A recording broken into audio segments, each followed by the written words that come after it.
반갑습니다. 날씨가 너무 더운 것 같아요. 제가 좀 젊었을 때는 31도만 넘어가면 그 여름이 무척 더웠거든요. 근데 지금은 보통 지금 35도 막 이래요. 지금 관악구가 한 35도, 서초동이 한 36도, 8월 초에는 한 40도 가까이 될 것 같기도 해요. 굉장히 이제 기후가 많이 변화되었죠. 근데 문제는 이제 이게 더 심해질 것 같아요. 알프스라든가 히말라야라든가 그쪽에 눈들이 이제 거의 사라졌어요. 이렇게 보면. 걔네들이 이제 냉방기 역할을 했던 거죠, 지구에. 근데 걔네들이 이제 사라지고. 그냥 사라지기만 하면 좋은데, 바다로 흘러 들어가서 얘네들이 민물이 되면서 해수면을 높이는 거예요. 바닷물이 높아지면 어떻게 되죠? 태풍이 일어나겠죠. 그래서 지구가 경랑 속으로 이제 점점 빠져 들어가요. 뉴스를 보니까 일본에서 이제 올림픽 치를 때 태풍 2개가 올라온다 그래요. 그래서 세상이 점점 살기 힘든 세상으로 가고 있죠. 그런데 젊은이들은 적응을 좀 하나 봐요. 어저께 우리 지연 학생이 이제 과제를 수행하느라고 자전거 타고 한 4시간을 뻘뻘거리고 다녔어요. 그때 죽을 것 같다 하면서도 사실은 너무 행복한 것 같아요. 나는 1시간만 가면 죽을 것 같아서 꼼짝도 못 했는데, 어느 정도 젊은이들은 이제 좀 적응을 하는 것 같아요. 그러니까 나이 먹은 사람들은 빨리 저하고 같이 사풀 하나씩 장만해야 될 그런 시기가 점점 다가오지 않나. 그렇게 전도서. 요거는 이제 보편적인 은총.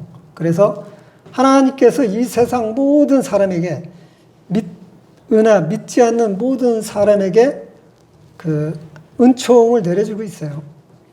우리 기독교인들, 특히 우리 이제 이 장로교, 이 목사나 성도들이 잘못 생각하는 게 기독교인들한테만 무슨 특별한 은사가 있고 은총이 있고 이 세상에 있는 믿지 않는 사람들한테는 그런 게 없다고 생각해요. 근데 굉장히 바보 같은 짓이죠. 오히려 믿지 않는 사람들이 더 잘 살아요. 삼성은 홍라희 여사가 절에 막 몇천억씩 갖다 바치잖아요. 그리고 비가 쏟아지고 그러는데, 믿지 않는 사람은 멀쩡한데 믿는 교회는 다 쓸려 내려가고 이러잖아요. 그러면 세상에 뭐라고 할 거예요? 하나님이 우리만 보살피시고 우리만 관리하신다 그러면 교회가 홍수에 떠내려가고 교회가 불나고 교회가 코로나에 그냥 취약정이 돼서 난리가 나면 세상 사람들한테 뭐라 그랬어요? 자, 뻥이다. 거짓말이다. 저들이 믿는 신은 죽었다. 이렇게 얘기하죠. 그래서 우리 전도사라는 게 중요해요. 전도사는 그렇지 않다고 이야기해요. 모든 것들, 이 세상의 모든 하나님이 지은 모든 것들엔 하나님의 은총이 있다. 열심히 일하고 머리 좋은 사람은 돈 벌게 되어 있고 열심히 일하지 않고 머리가 안 좋으면 그나저나 돈 말고 다른 곳에서 행복을 찾아야 된다는 거죠. 그래서 전도서라는 것을 여러분들이 꼭 한번 읽어서 이 세상은 보편적이다. 기독교인만 특별하지 않다는 것을 깨달아야 돼요. 그리고 두 번째 로마서를 여러분들이 지금 강의를 듣고 있죠. 오늘 12장 들어갈 차례인데 로마서는 특별한 거예요. 믿는 사람한테만 하나님이 주시는 말씀인 거예요. 이 세상 사람들하고는 관계없이 오로지 믿는 사람, 예수 그리스도를 믿는 사람을 위해서 존재하는 책이 이 로마서인 거죠. 그래서 오늘 로마서 12장에 들어갈 건데 1장서부터 11장까지의 내용은 이런 거예요. 세상은 한 사람도 빼놓지 않고 죄인이다. 왜? 아담과 하와의 원죄 때문에 죄인이다. 그러니까 천당 갈 사람이 하나도 없다. 근데 하나님께서는 인간의 양심 속에, 자연의 어떤 섭리 속에 달이나 태양이나 숲의 나무나 이런 것을 통해서 하나님이 살아계시고 예수 그리스도를 통해서 구원받을 수 있다는 걸 계시해 놓았다는 거예요. 그리고 창세전에 이미 우리를 선택했다. 하나님께서 선택했다. 그러면서 율법이라는 것을 사도 바울이 설명하죠. 율법이 뭐냐? 도덕과 윤리적인 거죠. 이 도덕과 윤리적인 거, 율법이라는 것은 구원하고는 아무런 상관이 없다. 죄를 느끼게 할 뿐이다. 내 양심의 가책을 깨닫게 한다.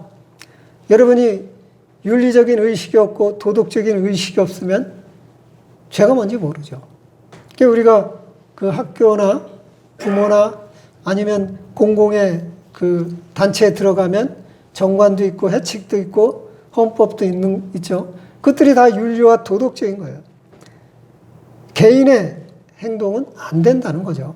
모두를 위해서.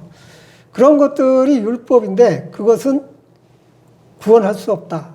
네가 아무리 선한 행동하고 아무리 착한 행동을 하더라도 구원받을 수 없다. 왜? 너는 그래도 죄를 짓기 때문에, 인간이기 때문에, 선악과를 따먹은 인간이기 때문에 다시는 선악과 따먹기 이전으로 돌아갈 수 없다. 그래서 너희들이 구원자, 유일한 예수 그리스도를 믿을 때 하나님께서는 너희의 죄를 사하여 주신다. 이게 1장부터 11장까지의 내용이에요. 그리고 오늘 그 12장의 내용은 어떤 내용이냐면 예수를 믿고 난 다음에 우리는 어떻게 살아야 될 것인가?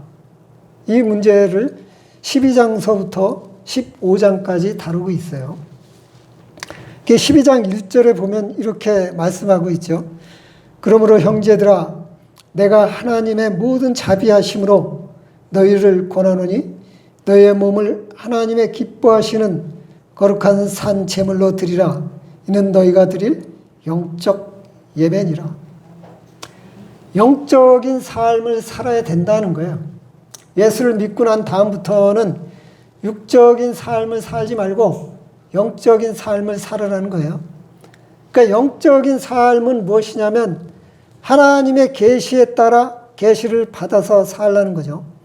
그 계시의 기본을 이루고 있는 것이 성경이에요. 육적인 삶은 뭐냐? 성경하고 관계없이 내 육신이 요구하는 대로 사는 삶을 육적인 삶을 산다 그러죠. 우리가 그래서 혼적인 삶과 영적인 삶을 구분하고 있죠.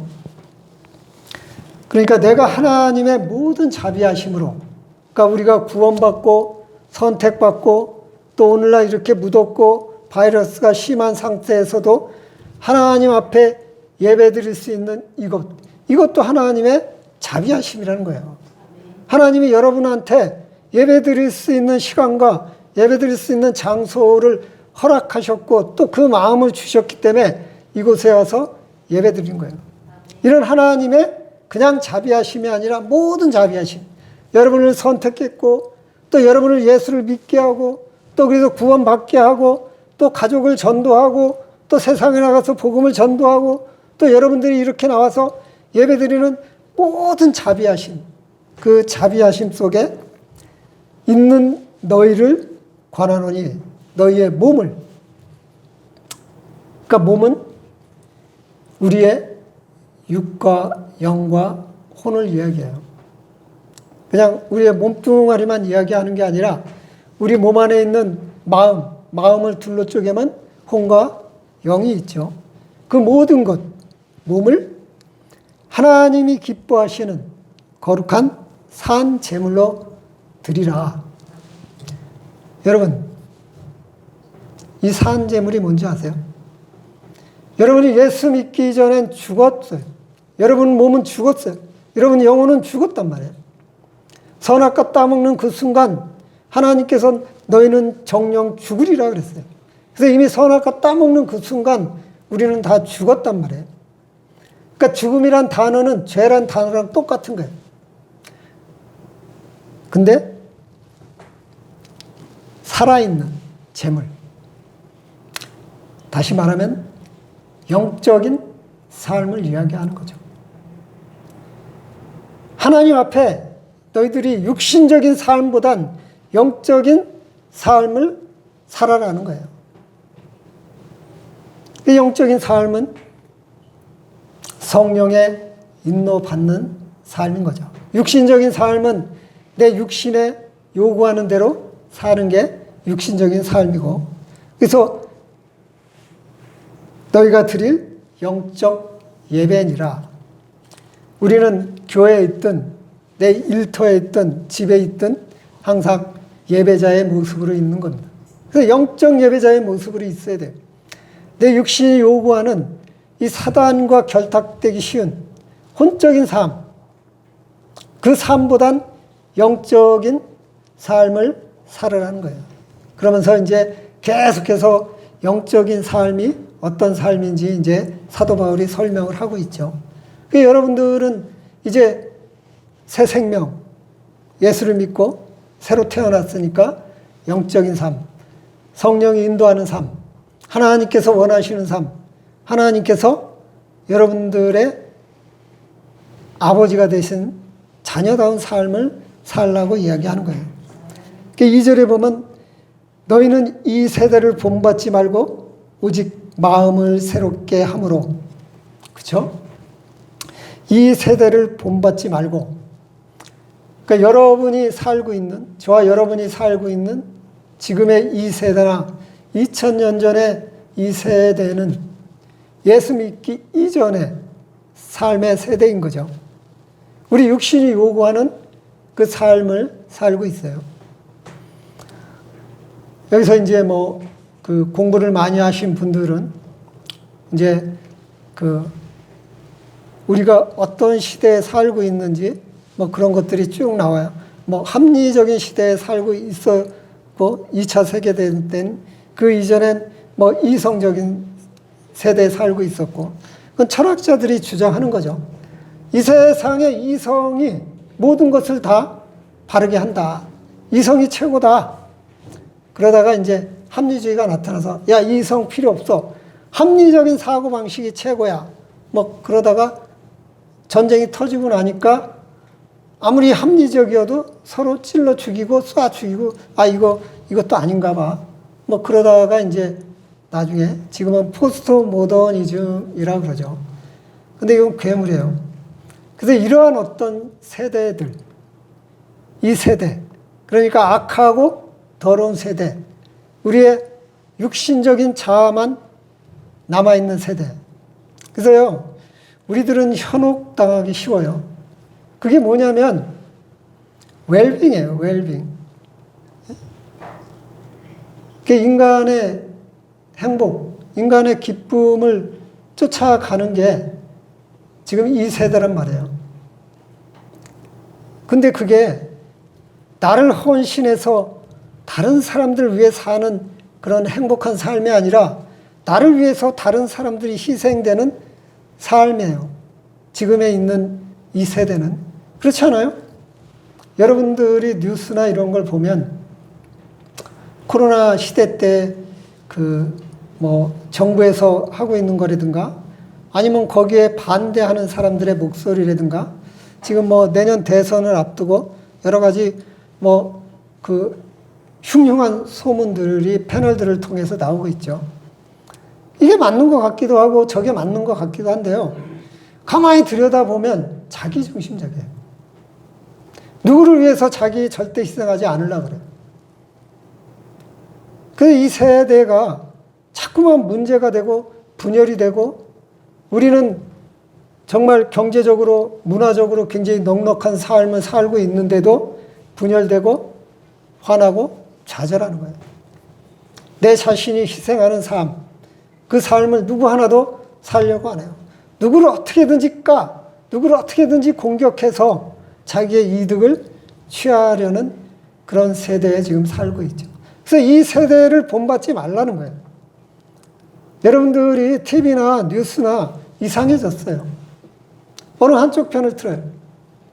모두를 위한 그런 것들이 아니에요. 자기를 조금 더 희생하려고 하잖아요. 그런 세대를 본받지 말고 오직 마음을 새롭게 하여.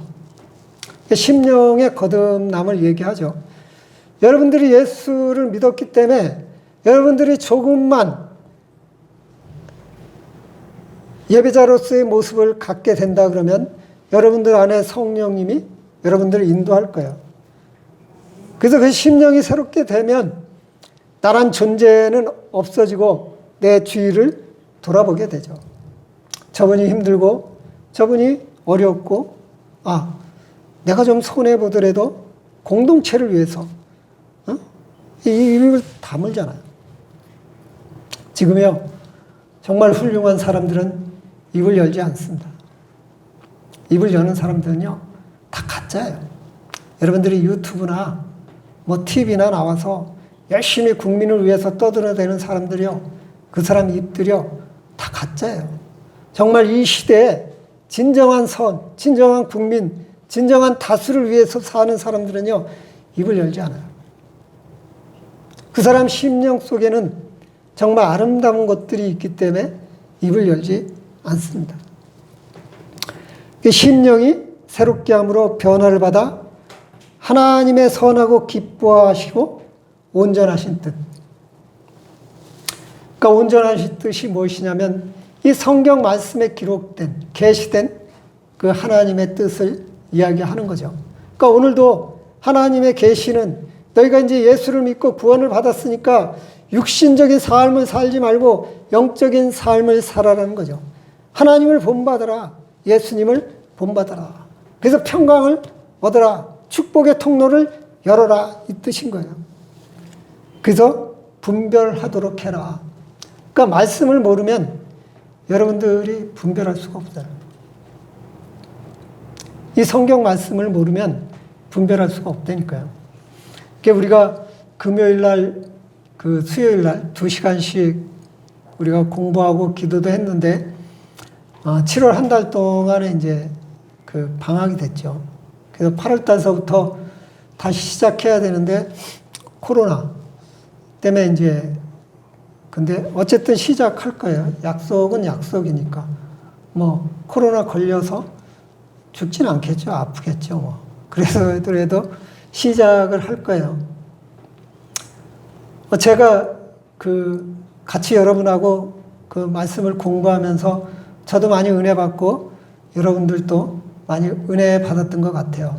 그래서 수요일 날 시간이 너무도 소중하고 귀하고 또 지연이 얘기를 들어보면 그 말씀 가지고 집에 가서 가족들하고 막 이렇게 복음이 증거되는 거죠. 집안에 행복이 생기는 거예요. 이게.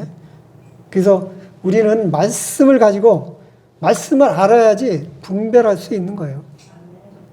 그렇지 않고 무당이 되면 안 되겠죠. 너는 무당될 소질이 많아. 응? 너는 배우지 않아도 뭔가 이렇게 알아지는 게 있으니까. 그래서 막 가서 넌 저건 저럴 거야 그거는 여기 있어야 된단 말이야. 그래서 성경 공부를 해야 된단 말이야.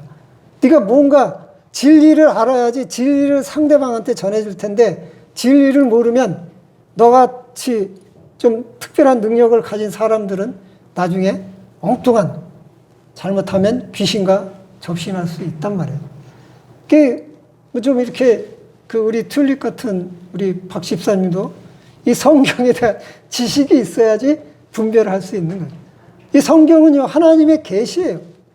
현재도 이런 일이 일어날 거고 미래에도 이런 일이 일어날 거다. 예수님이 재림하실 때까지 세상은 이럴 것이다 라고 기록해 놓은 게 이 성경이란 말이에요. 계시된 게. 그래서 제가 11장을 뛰어넘었어요. 왜 뛰어넘느냐? 계시적인 성격이 있어요. 그러니까 이방인과 유대인들에 대한 얘기인데 지금 이스라엘 민족이 믿질 않잖아요. 이게. 우리는 이방인이에요.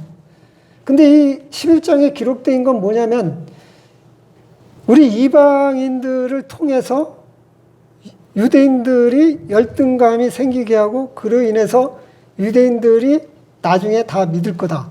근데 이방인들이 충만한 숫자에 이를 때까지, 그러니까 이방인들이 예수 그리스도의 믿음이 꽉 차고 난 다음에 유대인들이 믿을 것이다.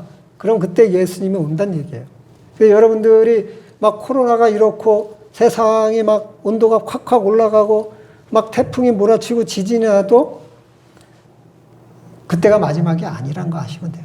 유대인들, 이스라엘 민족들이 예수 그리스도를 믿기 시작하고 그들이 막 계속 그 막 교회가 부흥될 때 그때는 정말 이제 예수님 오실 때가 되었다.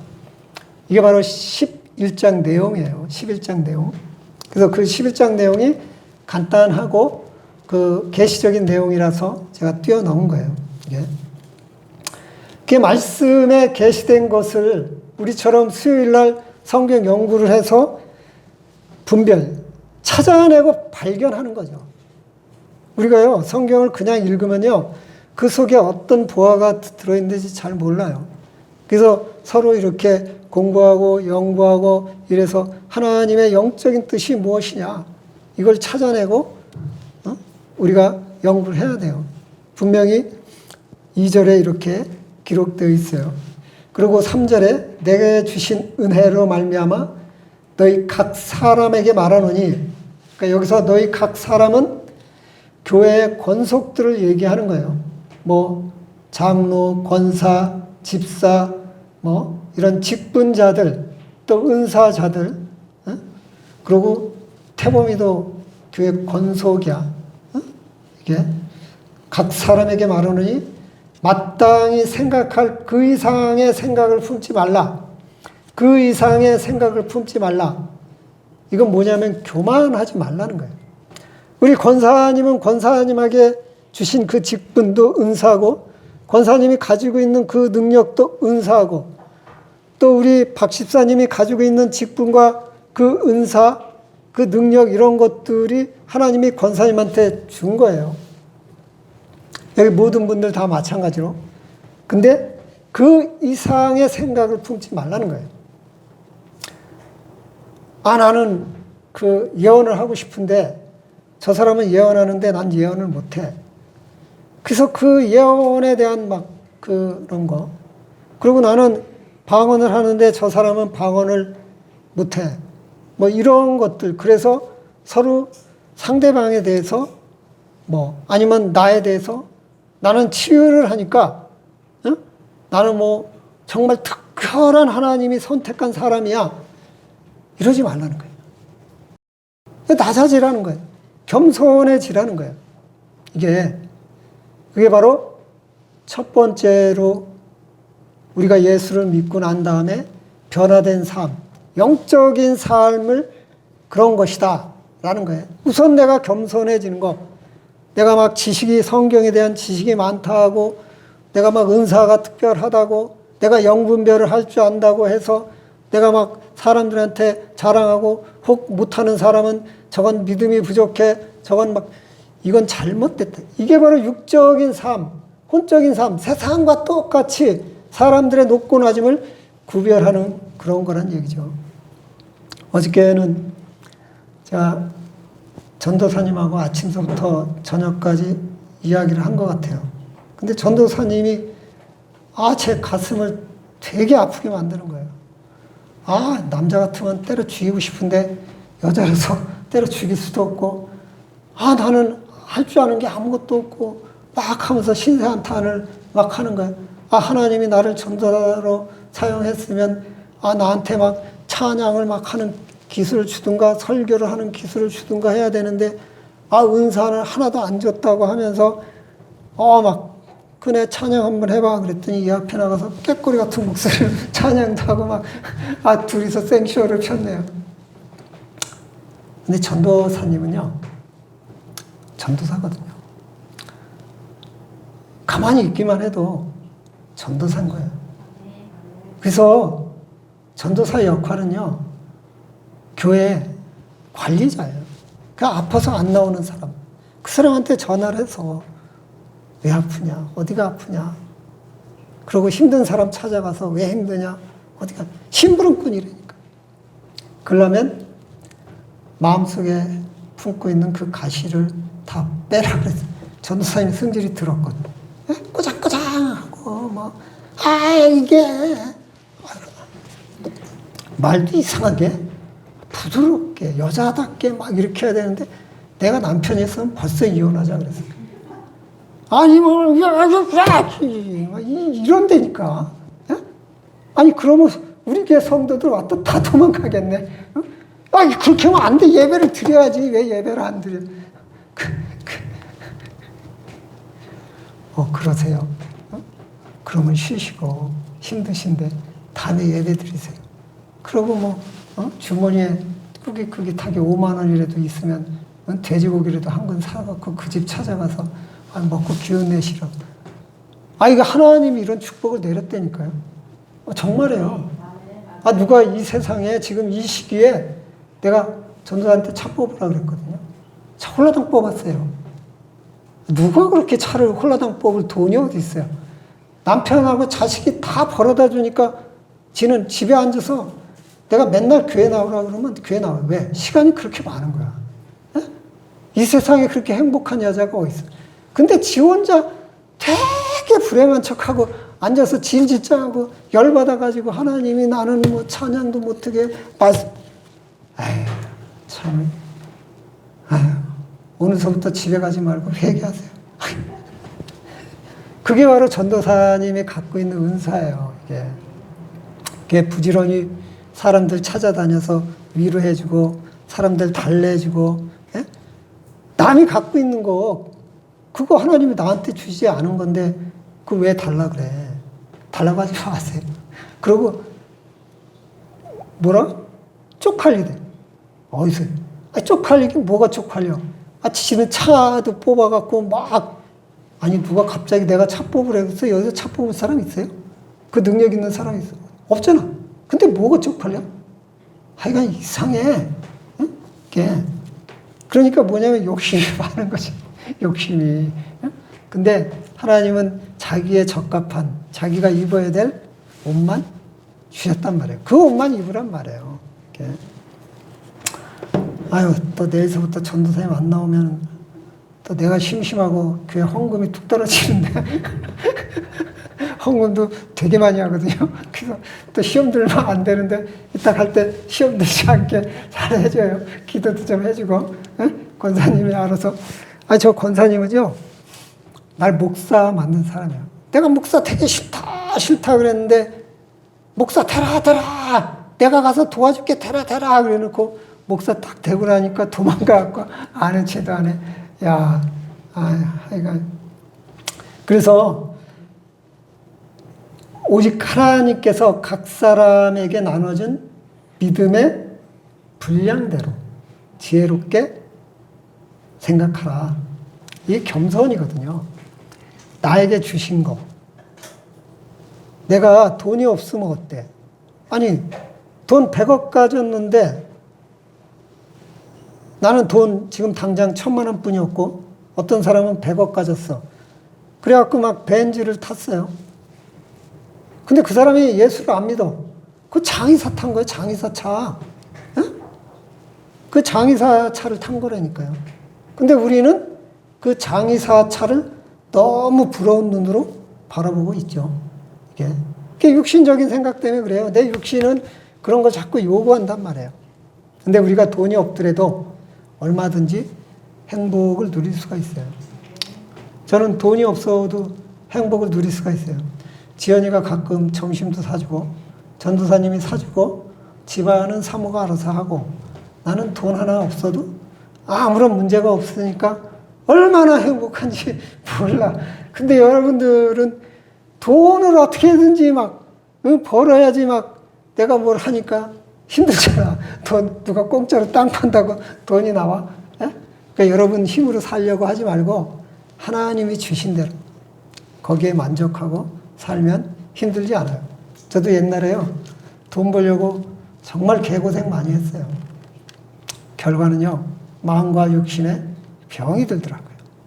돈이 필요 없더라고요. 그게 전도서에 그런 게 솔로몬이 그런 걸 다 이야기했어요. 자, 4절하고 5절이 이제 이런 내용이에요. 우리가 한 몸에 많은 지체를 가졌으나 모든 지체가 같은 기능을 가진 것이 아니니 이와 같이 우리의 많은 사람이 그리스도 안에서 한 몸이 되어 서로 지체가 되었느니라. 자, 위에 있는 이야기를 뒷받침하고 있는 거죠. 이렇게. 우리 몸에 지금 많은 그 지체들 있잖아요. 팔도 있고 다리도 있고 뭐 콩팥도 있고 간도 있고 폐도 있고 막 이러는데 간이 갑자기 야 나는 간하기 싫어 폐 할래. 어? 이러면 그 사람 어떻게 되겠어? 어? 뒤져야지. 어? 아니 간하고 폐하고 싸우면은 죽어야죠. 그러니까 여러분도 예수 안에서 각자 맡은 은사가 있고 각자 지체란 말이에요. 그 자기 맡은 바 열심히 일했을 때 자기도 행복하고 그 하나님의 나라가 확장되는 거예요. 근데 내가 더 좋은 거 하겠다는 거예요. 내 육신의 그 눈높이에 맞춰서. 그러니까 직장에 다니는 사람도 그렇죠. 우리 박 집사님이 원장이에요. 그럼 주임 선생이 있다가 딱 보니까 원장님은 편해. 지 휴가 가고 싶을 때 가고, 지 그냥 그 지연이 말 들으니까 애들을 보면 안 된다네요. 그래서 맨날 사무실에 있어야 되나 봐. 애들 가르치면 안 되나 봐. 그럼 주임 선생이 있다가, 원장이 너무 편하고, 그러니까 나 원장 할래 하고, 막, 사람들한테 나 원장 할 거야, 원장. 이게 난리나고 혼란스럽겠죠, 이게. 세상에 그런 것들이 육적이란 거죠. 내 생각, 내 뜻, 내 육신이 원하는 거. 이렇게 살려고 하면 육신적인 삶. 그래서 나도 망가지고 상대방도 망가진다는 거예요. 빨리 내가 하나님한테 받은 은사가 무엇이냐.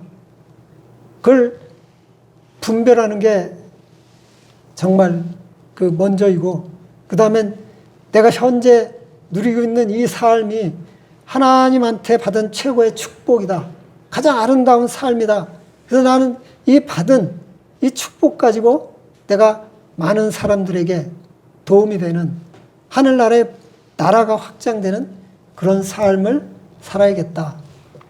이게 바로 성인, 그 다음에 영성, 그 다음에 예수 닮은 삶.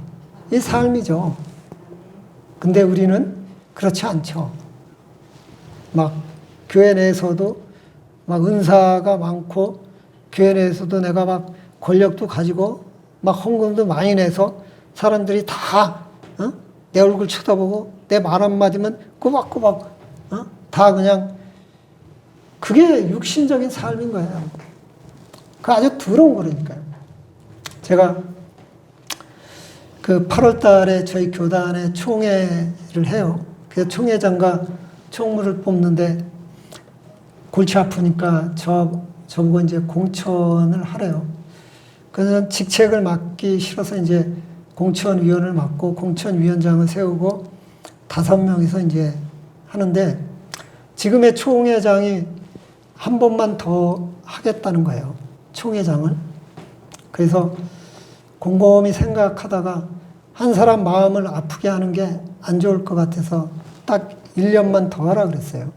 그랬더니 이 친구가 대갈박을 불린 거예요. 총회 회칙에다가 무투표로 1년을 더 한다고 딱 헌법을 바꾸는 거예요. 제 눈에 딱 걸렸어요. 제가 경고장을 보냈죠. 이 헌법위원회 언제 소집돼서 이렇게 바꿨냐 그랬더니 설명을 못해요. 그래서 제가 공문을 보냈죠. 총회에다. 헌법 수정해라. 한 번의 투표로 한 번만 연임할 수 있다. 그렇게 했더니 이제 막 공천위원들한테 막 전화를 해가지고 다 징계를 받고 공천위원 다 사표를 내고 막 이렇게 막 했더라고요. 그래서 제가 화가 나갖고 공천위원장한테 당신 자리 내려놔. 그러고 제가 공천위원장 자리를 꿰차고 난 다음에 공천위원들한테 저 총회장은 절대 공천하지 마. 그 사람 정리를 했어요. 목사들도 이래요. 아니 지금 저는요 노회하고 총회에서 부르거든요. 근데 총회는 잘 안 가요. 근데 노예는 목사 안수를 줘야 되고 강의도 해야 되니까 이제 간단 말이에요. 그게 되게 싫어요. 왜 싫으냐면 저는 여기 이 교회에 하나님이 나한테 사명을 준 게 이 교회거든요. 이 교회를 부흥시켜야 되고 이 교회를 통해서 이 지역이 정말 그 아름다운 지역이 돼야 되는데 근데 자꾸 그런데 끌려다니면 교회 신경을 못 쓰잖아요. 근데 가면 어떨 때는 10만 원도 주고 뭐 점심도 맛있는 거 주고 그래요. 이게. 그래서 뭐 용돈 줘서 좋긴 좋은데 거기 가는 것보다 전 여러분들하고 같이 있는 게 좋아요. 근데 이 욕심이라는 게 이미 세속적이 되어서 목사들한테도 있나 봐요. 그게 자리 다툼하고 있어요. 우리는 이러한 세대를 본받으면 안 돼요. 자리라는 거예요. 목사든 장로든 집사든 그 일하라고 준 거예요. 저나 여러분이랑 똑같다니까요. 똑같이 다 성도예요. 예? 근데 목사가 뭐 대단한 것처럼 그 옛날에 막 이런 데 올라오지도 못하게 하고 막 그 말 같지도 않은 행동들을 했잖아요. 목사는요, 하나님을 대신해서 하나님의 말씀을 여러분한테 선포하고 하나님이 특별히 여러분들한테 세례를 주고 성찬을 열라고 해서 그리고 축복과 저주의 어떤 번호를 줬어요. 근데 성경에선 저주하지 말라고 나와요. 그게 저주는 할 수 없어요. 그런 거를 하나님이 하기 위해서 목사를 만들었지 여러분보다 더 높은 자리에 있는 거 절대 아니에요. 여러분도 정말 교회에서 권사, 장로 되면 높은 자리라고 하지 마세요. 무거운 자리. 하나님이 나한테 저 집사보다 더 많은 일을 하라고 권사라는 직책을 주셨다. 여러분들이 영적인 그 모든 것에 대해서 더 많이 알면 알수록 내가 더 겸손하고 나를 통하여서 이 세상이 육적인 삶이 아니라 영적인 삶의 모범을 보이라고. 그래서 모든 사람들이 영적인 삶을 살아가라고 여러분들한테 그런 걸 주셨다. 이게 바로 하나님이 우리에게 요구하시는 것입니다.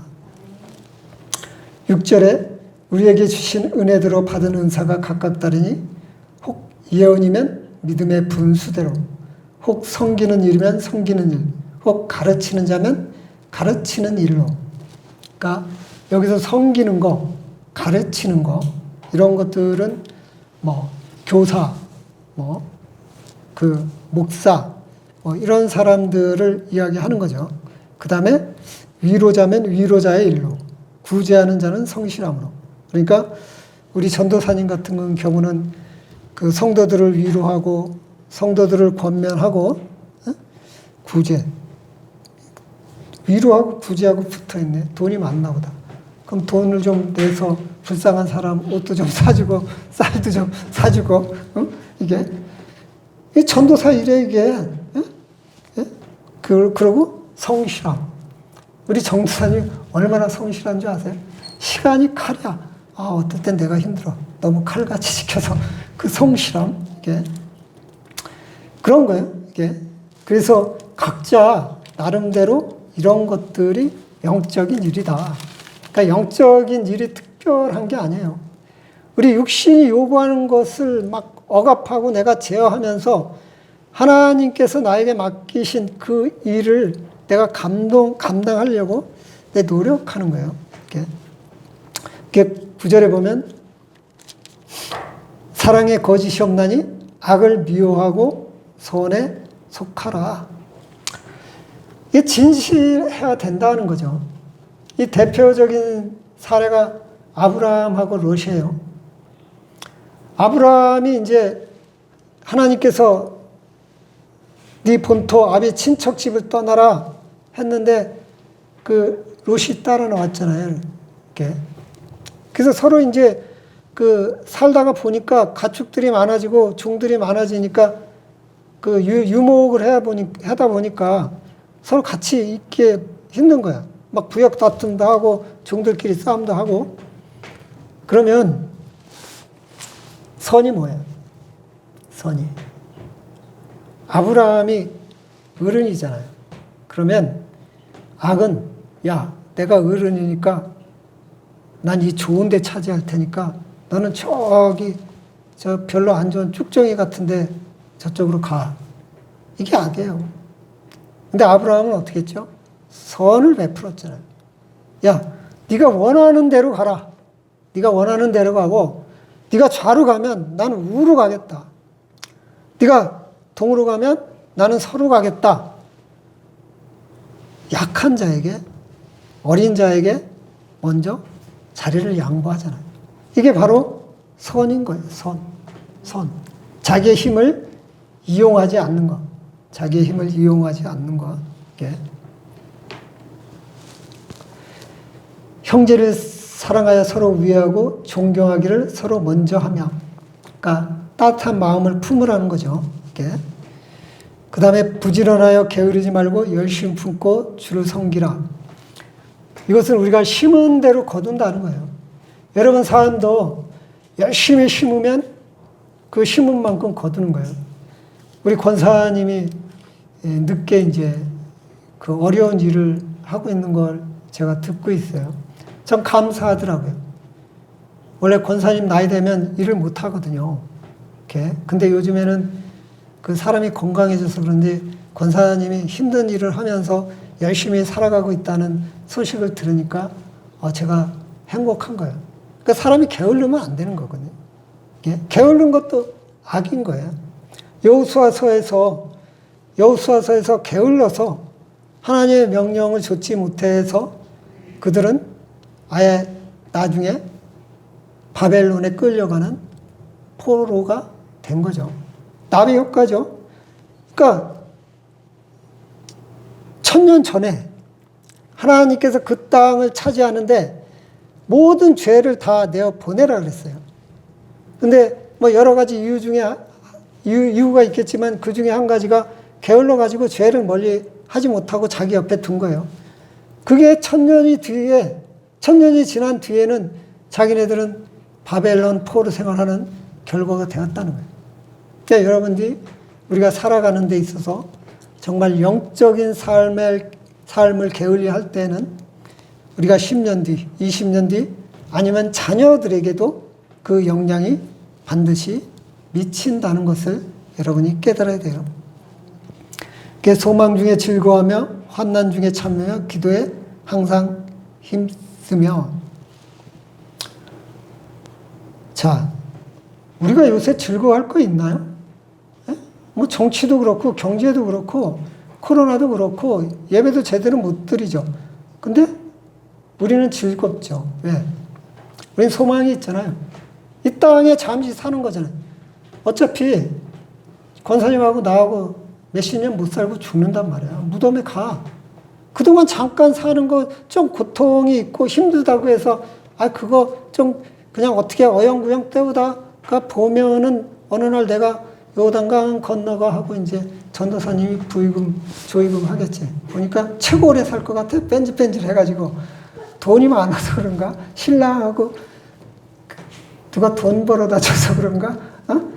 그럼 우리는 관 속에서 딱 들어갈 거 아니야 이게. 그럼 어디가? 천당 가잖아. 그 소망이 있으니까 지금 괴롭고 힘들어도 기쁨이 있는 거죠. 이게. 그렇게 생각 안 해요?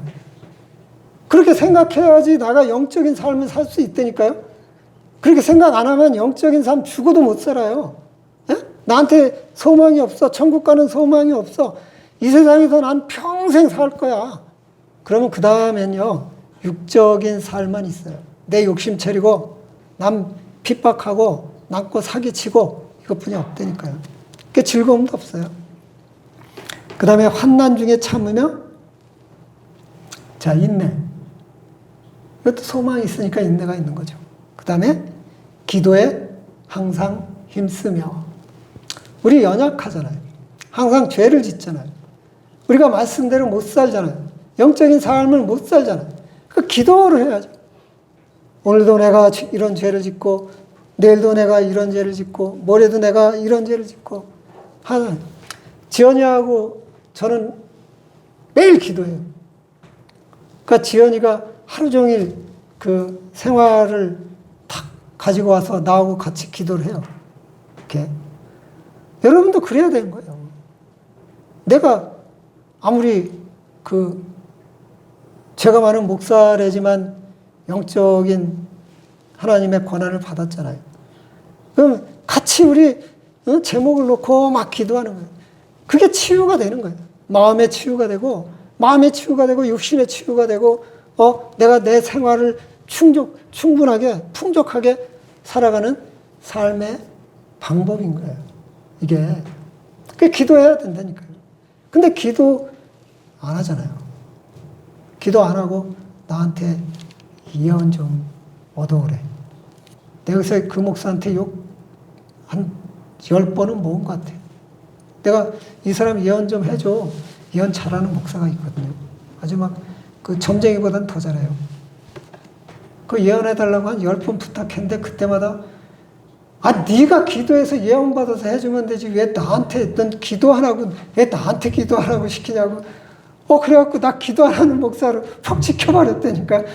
그 여자 목사님, 처녀 목사님한테 이게 내가 그래서 예언해달라고 이렇게 하면은 기도 안 한다고 욕할까봐. 근데 내가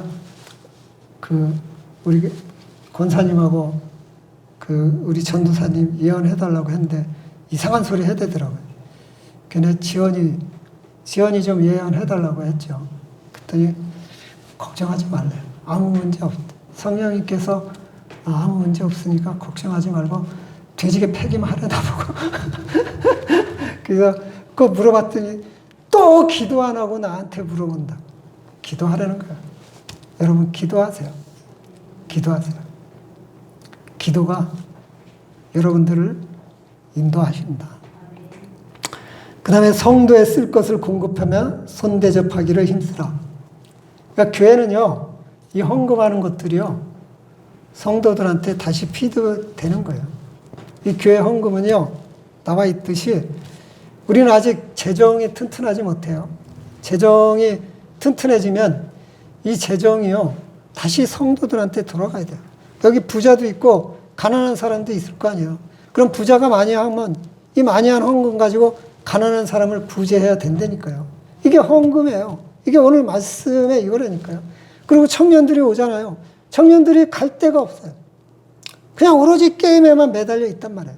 그럼 그 청년을 위해서 운동을 할 수 있게, 문화를 즐길 수 있게 그런 데 쓰이는 게 헌금이라는 거예요.